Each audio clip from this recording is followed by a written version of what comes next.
এক মা প্রশ্ন করছে, তোরে এতদিন আমি লালন পালন করে বড় করলাম, জীবন যৌবন তোর জন্য শেষ করলাম, আজকে বউ পাইয়ে বউ তোর আপন হয়ে গেল। এবার ছেলে উত্তর দিছে, মা, আমার মুখ থেকে মা ডাক শোনার জন্য তুমি কি কষ্টটাই না করছো জীবন, কি কষ্টটাই না করছো জীবনে।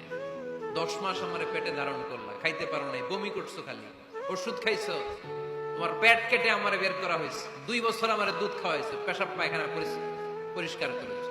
বয়স যখন 3-4 তখন তোমার আমি মা ডাকছি, এই মা ডাকটা শোনার জন্য তুমি এত কষ্ট করছো। আর আরেকবারের মাইয়া এই ঘরে আইসে তোমার মা ডাকা শুরু করছে। যেই মেয়েটা তোমারে মা ডাকে সে আমার আপন হবে না কেন মা?